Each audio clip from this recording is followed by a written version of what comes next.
तो वहीं आपको बता दें कि आज राम जन्मभूमि पूजन के 1 साल पूरे हो गए। इस मौके पर प्रधानमंत्री नरेंद्र मोदी और मुख्यमंत्री योगी आदित्यनाथ ने संबोधित भी किया। क्या कुछ कहा, सुनिए।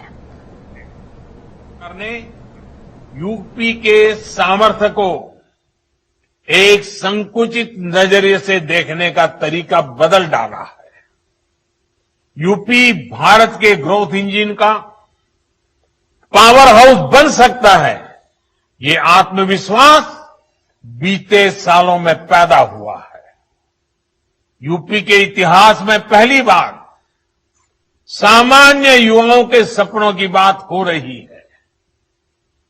यूपी के इतिहास में पहली बार अपराधियों में भय का माहौल पैदा हुआ है। प्रधानमंत्री गरीब कल्याण अन्न योजना के माध्यम से खाद्यान्न वितरण का एक कार्यक्रम संपन्न हो रहा है। प्रधानमंत्री गरीब कल्याण अन्न योजना देश के अंदर 80 करोड़ लोगों को मुफ्त में राशन उपलब्ध कराने का एक बृहद अभियान है। आज रामनगरी अयोध्या में भव्य राम मंदिर के शिलान्यास का 1 साल पूरा हो गया। इस मौके पर सीएम योगी आदित्यनाथ मंदिर के प्रांगण में पूजा अर्चना करते नजर आए और इस कार्यक्रम में यजमान के तौर पर शामिल हुए और रामलला की आरती भी करी। सीएम ने अयोध्या से ही अन्य योजना की शुरुआत भी करी थी। इस दौरान पीएम मोदी भी वर्चुअली कार्यक्रम के साथ जुड़े।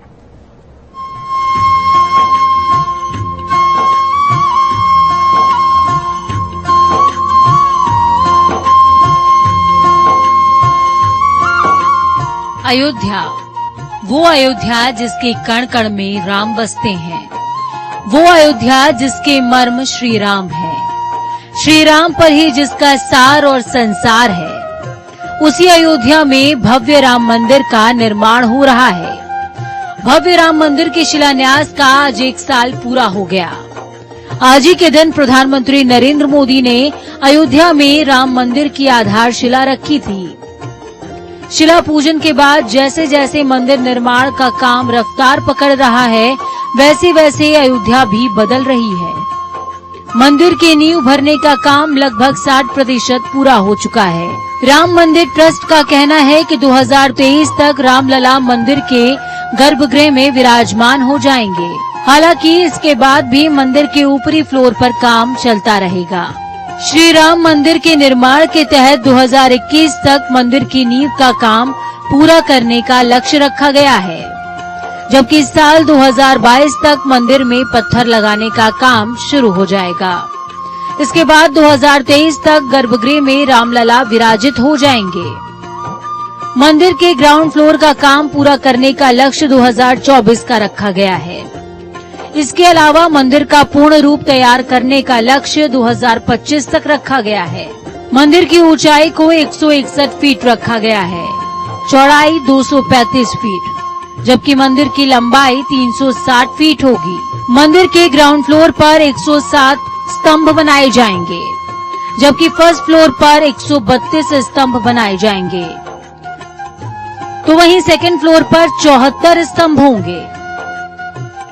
मंदिर के भूमि पूजन के 1 साल पूरे होने पर सीएम योगी अयोध्या पहुंचे हैं, जहां उन्होंने हनुमानगढ़ी में दर्शन के बाद श्री राम लला के दर्शन किए और पूरे विधि विधान से श्री राम प्रभु की आरती भी की है। सीएम योगी मंदिर प्रांगण में आयोजित किए गए पूजा और अनुष्ठान कार्यक्रम में शामिल हुए। तो वहीं इसके अलावा प्रधानमंत्री गरीब कल्याण योजना के तहत प्रदेश में मनाए जा रहे अन्न महोत्सव का आयोजन भी किया गया। सीएम योगी ने अन्न महोत्सव के तहत जरूरतमंदों को मुफ्त राशन भी वितरित किया है। रामघाट पर आयोजित इस कार्यक्रम के दौरान प्रधानमंत्री वर्चुअली माध्यम से जुड़े। पीएम मोदी ने लाभार्थियों से वर्चुअल संवाद किया। केंद्र सरकार के इस अन्न योजना के तहत प्रदेश में आज लगभग 80 लाख जरूरतमंदों को मुफ्त राशन वितरित किया गया।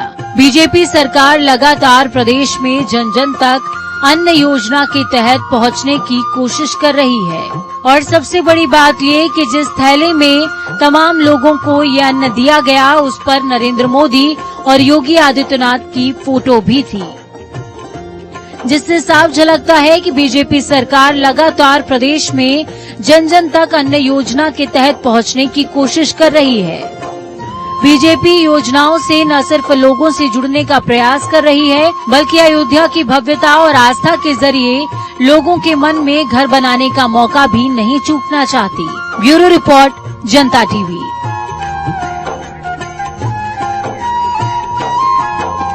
तो चलिए ग्राउंड जीरो का रुख करेंगे। खुशी का दिन है आज पूरे देश के लिए। भूमि पूजन के 1 साल पूरे हो गए और इस मौके पर दीपोत्सव चल रहा है रामनगरी अयोध्या में।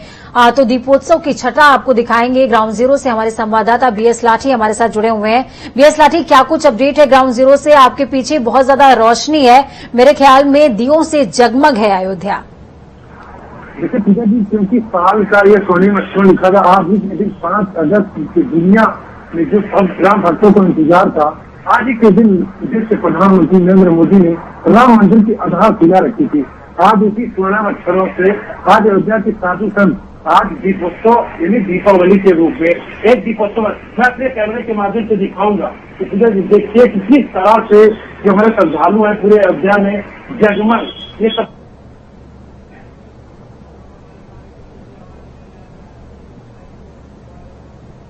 तो तस्वीरें आप देख पा रहे हैं, ये अयोध्या के घाट की तस्वीरें हैं, मां सरयू के तट की तस्वीरें हैं, राम घाट की तस्वीरें हैं, जहां पर हर तरफ जहां जहां तक नजर जाएगी सिर्फ दीप और रोशनी ही नजर आएंगे, क्योंकि अयोध्या वासी खुश हैं, पूरा देश खुश है। दीपोत्सव मनाया जा रहा है।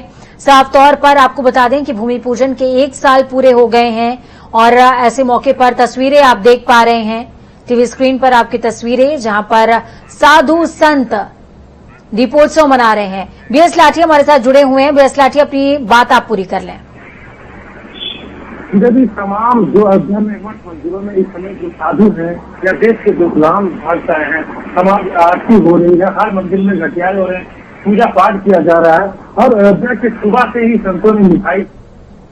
ठीक है, बहुत शुक्रिया हमारे साथ जुड़ने के लिए, अहम जानकारी ग्राउंड जीरो से साझा करने के लिए।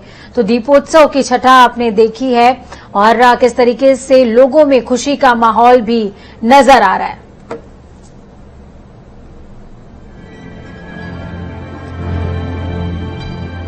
पांच अगस्त आज ही के दिन प्रधानमंत्री ने आधारशिला रखी थी। राम मंदिर की 60% काम नींव भराई का पूरा हो चुका है और वो दिन दूर नहीं, 2023 में गर्भगृह में विराजमान हो जाएंगे रामलला, जिसके बाद तमाम लोग दर्शन कर सकेंगे।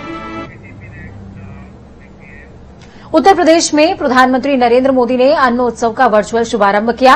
प्रधानमंत्री गरीब कल्याण अन्न योजना के तहत प्रदेश में राशन कार्ड धारकों को राशन वितरित किया गया है। आपको बता दें कि लाभार्थियों को 5 किलोग्राम प्रति यूनिट की दर से खाद्य आपूर्ति विभाग की ओर से जारी किए गए झोलों में राशन वितरित किया गया है। तो वहीं कोरोना संकट के बीच करोड़ों लोगों के भरण पोषण की व्यवस्था सुनिश्चित करने के उद्देश्य से पीएम मोदी की कोशिशों को सोशल मीडिया पर यूजर्स ने सलामी दी है। गुरुवार को प्रधानमंत्री गरीब कल्याण अन्न योजना के तहत यूपी में 4 करोड़ से ज्यादा लोगों को रिकॉर्ड राशन वितरण हुआ है और इसी के बाद ट्विटर पर धन्यवाद मोदी जी गूंजता रहा। करीबन 5 घंटे तक यह हैशटैग ट्विटर इंडिया की टॉप ट्रेंडिंग में रहा है। आपको बता दें कि यूपी में रिकॉर्ड राशन वितरण हुआ है। तस्वीरें 8 आपकी टीवी स्क्रीन पर। तमाम क्षेत्रों में राशन वितरण का कार्यक्रम हुआ। झांसी, अयोध्या, मथुरा, प्रयागराज, श्रावस्ती, हरदोई, कुशीनगर और फतेहपुर।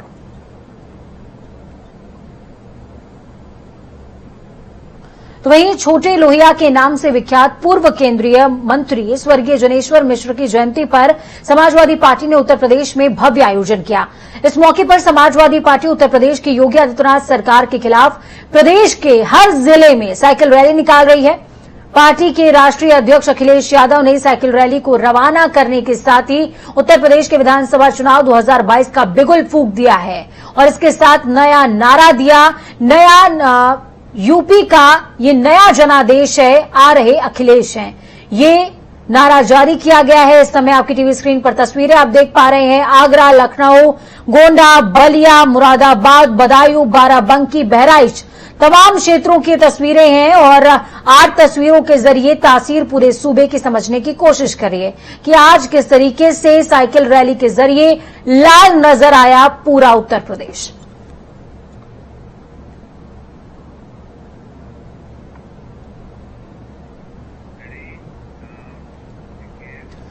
उत्तर प्रदेश के पूर्व मुख्यमंत्री अखिलेश यादव की प्रेस कॉन्फ्रेंस पर बीजेपी प्रवक्ता राकेश त्रिपाठी अपनी प्रतिक्रिया देते नजर आए। इस दौरान उन्होंने क्या कुछ कहा, सुनिए। बड़ी देर कर दी हुजूर आते आते। अखिलेश यादव जी 1.5 वर्षों के बाद अब जाकर जनता के बीच में सड़क पर आए हैं, साइकिल यात्रा लेकर के, जब चुनाव सामने दिख रहा है। लेकिन अब जनता उनको पूरी तरह से खारिज करेगी, क्योंकि जब कोरोना का काल चल रहा था तब ट्वीट करके जनता को बरगलाने का काम कर रहे थे, जनता के जख्मों पर नमक रगड़ने का काम कर रहे थे। एक भी सेवा का कार्य नहीं किया, जनता के सरोकार में साथ नहीं रहे। और अखिलेश यादव जी का कार्यकाल उत्तर प्रदेश की जनता भी भूली नहीं है कि किस तरह से अखिलेश यादव जी के समय में भूमाफियाओं का कब्जा होता था, अपराधियों की पौबारा हुआ करती थी, भ्रष्टाचार चारों तरफ फैला हुआ था, हर नौकरी में भाई भतीजावाद, जातिवाद और भ्रष्टाचार फैला हुआ था। ये उत्तर प्रदेश की जनता भूली नहीं है। अखिलेश यादव जी कितनी भी यात्रा करें, यात्रा मंजिल तक नहीं पहुंचेगी, यात्रा भटक कर रह जाएगी। तो वहीं दूसरी तरफ उत्तर प्रदेश में अगले साल शुरू होने जा रहे विधानसभा चुनावों को ध्यान में रखते हुए समाजवादी पार्टी ने आज प्रबुद्ध सम्मेलन का आगाज किया है। सपा पार्टी ने मंगल पांडे की धरती बलिया से इस सम्मेलन की शुरुआत करी। सपा के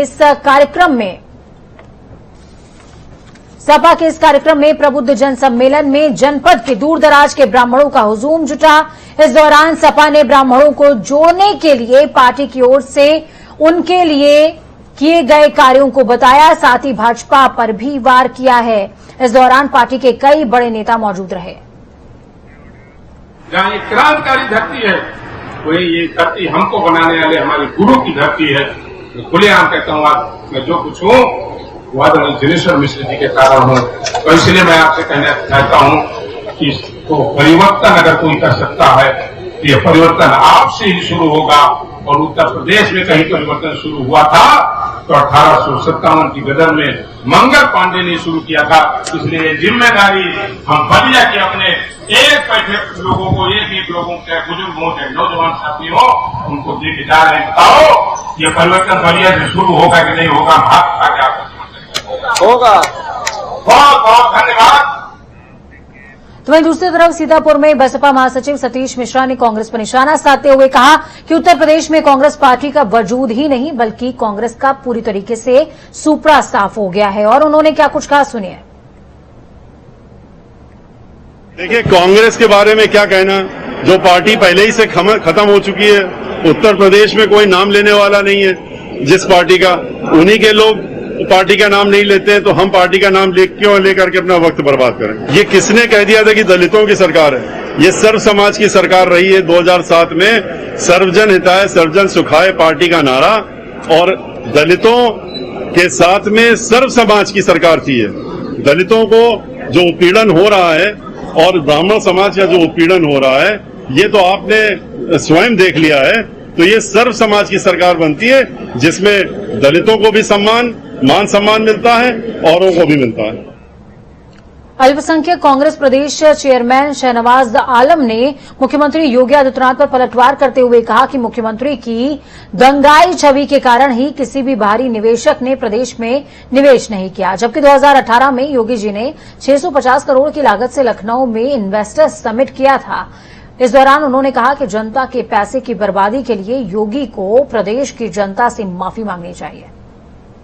और वैसे व्यक्ति को तो बयान देने का ऐसा अधिकार ही नहीं है जिनका अपना शजरा गांधी जी के हत्यारे से मिलता हो। हम सब जानते हैं कि पिछली सदी के सबसे महानतम हिंदू, सबसे बड़े राम भक्त महात्मा गांधी जी थे, जिनकी हत्या गोडसे ने की और वो इनकी विचारधारा से जुड़ा था। मेरा मानना है कि अगर योगी जी का डीएनए टेस्ट हो जाए तो वो गोडसे के डीएनए टेस्ट के रिजल्ट से काफी मैच करेगा।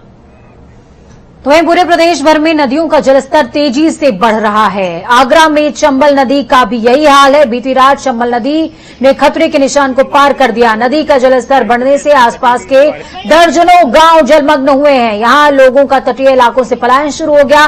लोग अपने जरूरी सामान लेकर गांव से बाहर जाने को मजबूर हैं। धौलपुर में चंबल नदी का जलस्तर कई मीटर ऊपर पहुंच गया है, जबकि पिनाहट पर नदी खतरे के निशान को पार कर गई है। खजूरी बता रहा है, खजूरी है ये।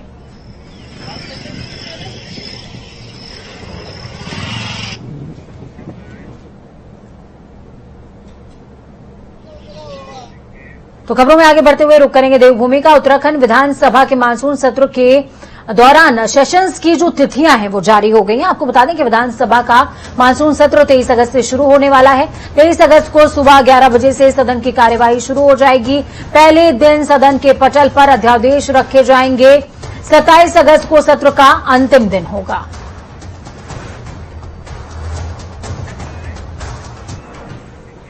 उत्तराखंड की राज्यपाल बेबी रानी मौर्य गुरुवार को हरिद्वार दौरे पर रहीं। हरिद्वार दौरे के दौरान राज्यपाल ने शांति कुंज पहुंचकर वहां के प्रमुख डॉक्टर प्रणव पंड्या से मुलाकात करी है और उनके बाद हरिद्वार के अन्य साधु संतों से भी मिलकर आशीर्वाद लिया। राज्यपाल ने कनखल स्थित श्री दशाश्वमेध महादेव मंदिर पहुंचकर विशेष पूजा अर्चना करी है। राज्यपाल ने कहा, दशाश्वेश्वर महादेव मंदिर प्रसिद्ध मंदिरों में से एक है।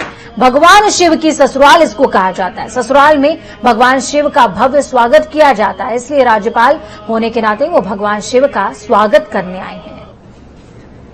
ये बहुत ही गर्व हो रहा है और बाबा भोले का मैं भी स्वागत करना चाहती हूँ।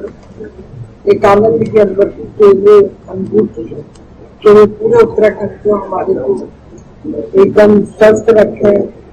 यहाँ के जितने भी जन है, महिला पुरुष सहित बच्चों सहित सब कुशल मंगल रहे, स्वस्थ रहे, कोविड जैसी बीमारी का नाश हो और जितना भी कष्ट है वो सब खत्म हो।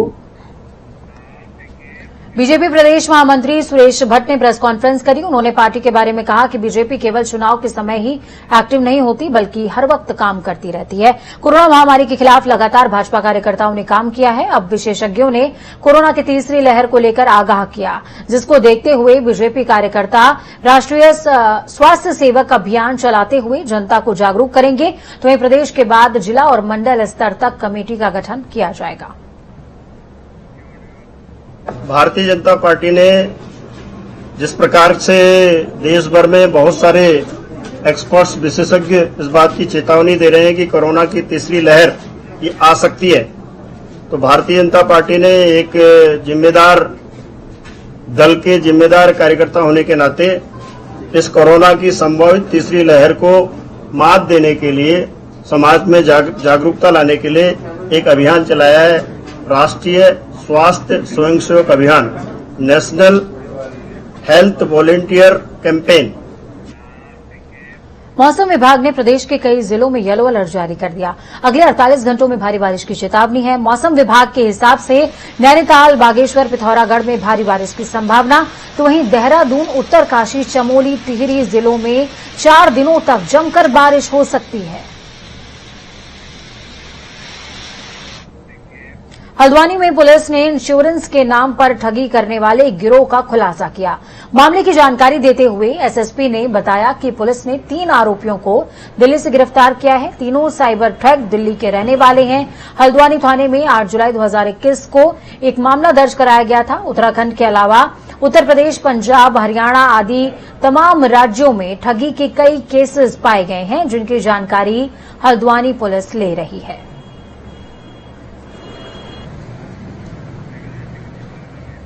ऑनलाइन क्लासेस चल रही है स्कूल में, ऑनलाइन पढ़ाई कर रहा था। उसी समय बच्चे को फोन पे के बैनर तले से एक मैसेज आया कि तुम इतने रुपए जीत चुके हो। तो उसने एकदम से उसको मैसेज को देखा और बस उसको क्लिक कर दिया। तो उसमें एक स्क्रैच कार्ड निकला तो बच्चे ने उसको स्क्रैच किया होगा तो उसमें मैसेज आया कि आप 4,897 रुपये जीत चुके हैं। और उसमें लगा था कि ये पैसे मतलब आप अपने अकाउंट पर डाल सकते हैं, तो सेंड टू बैंक अकाउंट। बच्चे ने उस पर क्लिक कर दिया तो सीधा फोन पे खुल गया। फोन पे पे इसने अपना पिन डाला तो पैसे कट गए। ओलंपिक के सेमीफाइनल में भारतीय महिला हॉकी टीम की हार पर खिलाड़ी वंदना कटारिया के घर के बाहर पटाखे छोड़ने पर विवाद पेश आया। वंदना के परिवार की शिकायत पर पुलिस ने आरोपियों को हिरासत में लिया। मामला पुरानी रंजिश से जुड़ा हुआ बताया जा रहा है। वंदना के भाई ने इस संबंध में पुलिस को तहरीर दी।